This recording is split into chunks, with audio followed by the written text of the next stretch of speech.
Well, welcome back, guys. It's November 24th. It's about 1:50 at the moment. Carter and I are back at it. Another week or so left of the first split of archery. Kind of fill you in. Carter's been on some bucks, pretty good around his joint. Sat one morning, saw quite a few shooters, didn't quite get it done. On our end over here, it's been kind of rough. We've found our number one target buck dead on a fence second week of November. So kind of not a lot necessarily out there that we're super amped about that we know of, at least, but this time of year anything can happen. Anyhow, today me and Carter are going to do some exploring on some publics south of our house. We are going to try to just find some areas that'll be good come gun season. I've got a late muzzleloader tag and gonna try to take a buddy of mine, Creighton, also. So trying to find some spots today, and if we get lucky, maybe get on a doe or something, or who knows what could happen tonight when we get settled in. We're gonna do a little walking, little scouting as we still hunt through, and then find a spot to set up, hopefully by 2:30, 3 o'clock, and sit there until dark. So we'll keep you posted. Stay tuned.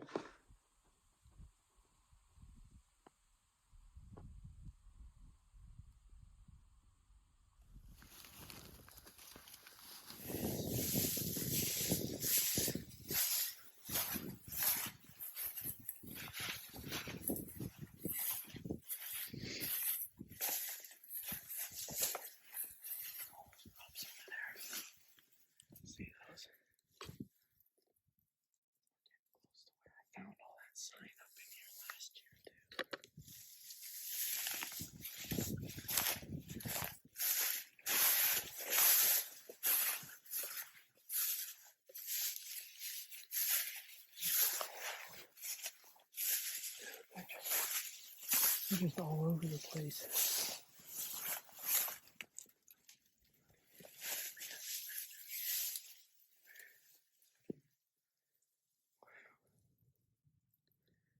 a lot of rubs. Honestly, I'm gonna put a pin right here because I think come gun hunting, you could really, it's fairly open through here. You can hear it. Even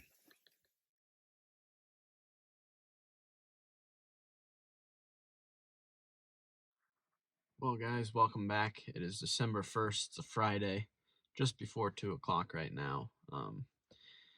Last day of the first part that archery's open here in Iowa. It's about 38 degrees right now. Got a northeast wind.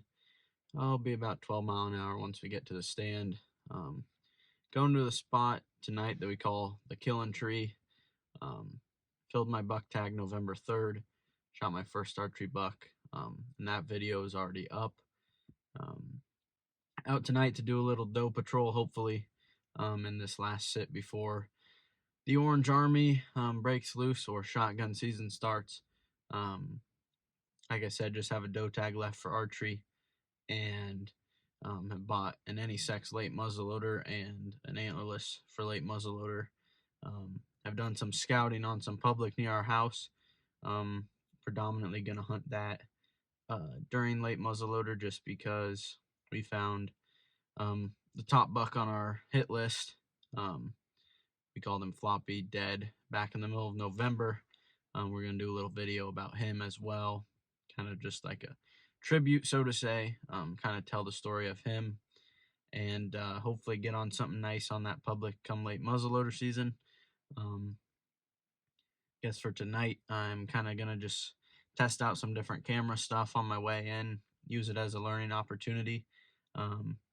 Trying out a mechanical broadhead. I tend to shoot fixed blade, cut on contact Montec G5s, but trying a Sever 2.0, 2-inch cut diameter. Hopefully be able to test that on a doe tonight, and get some good footage while we're out, and get a little more creative. So stay tuned. I'll catch up with you guys once I get in. Just pulled the camera card below the tree real quick. So once I get the shot cam set up, I will get to looking through those and show you guys if anything crazy pops thumbs up. Hoping just for some doe movement through here the last few days. As you'll see in the video where I kind of show my view.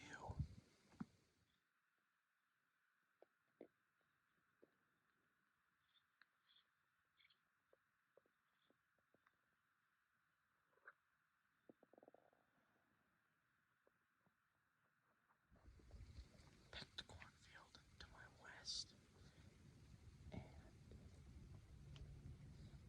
a lot of the corn stalks around here get worked, and these actually really didn't get touched, so I'm hoping like heck they're hitting them pretty hard.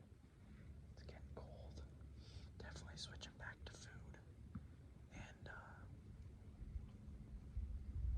yeah, we'll see what happens. I have a good feeling about it.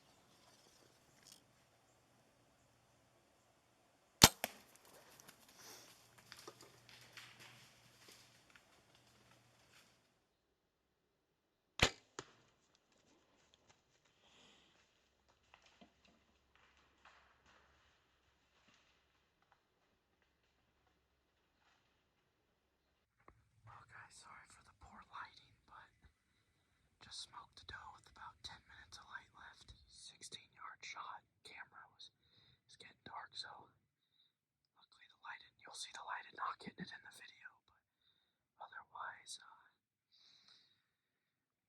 the arrow did not pass through, but I'm pretty sure I heard the deer crash, so I'm gonna finish backing up, still in the tree, get down and check it out, and hopefully she's not far. We got on some pretty good blood, right at impact, and can see my knock probably 40 or 50 yards in the timber, from where we shot her. Show you some of the blood we're looking at now.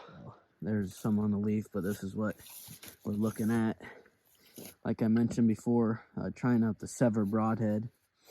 I know it didn't pass through her, but pretty good blood trail so far. And looks like one didn't deploy, maybe. Still in there. And coated in blood nonetheless.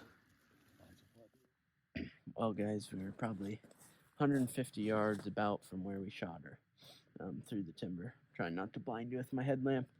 We've been on some pretty solid blood, I would say, for a few track jobs that I've done as a bow hunter. Anyhow, we're gonna keep following it. We gotta be close. Kind of halted a little bit and then picked right back up pretty good again. So I've got some pictures of blood shoulder high almost. She must have been jumping through here pretty good. Pretty thick if you look around through here in places at least. We're about back to the field, so I assume she's got to be close. Oh, there she is. Oh.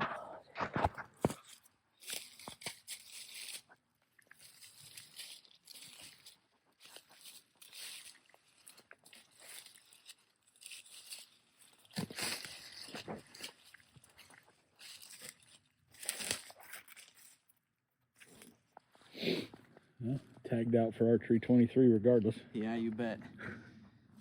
Pick up the smoke pole here later in December. Got those shot and sighted in, and talked a little bit, did some scouting with a buddy a couple of weeks ago on some public. Kind of going to be where we focus, just because, like I mentioned previously today before I headed out, found our target buck dead. I got to get that off. Anyway, so the hopes were kind of crushed there middle of November, and harsh reality of it. Like I said, we're going to do a little tribute video for Floppy, but feels good to be tagged out. Dad's brother and I, Seth, are shooting in an archery league every Thursday night, so starting to pay off. Practice is always good. Like I mentioned, the Sever Broadhead, 2-inch cut. It's pretty tore up after the fact, but it'll be interesting when we gut her to kind of see what the insides look like. And yeah, we'll go from there. Yeah, get her field dressed and headed to the locker tonight. So before all the shotgun ones show up. Yeah, you bet. Alrighty, we'll catch you guys later.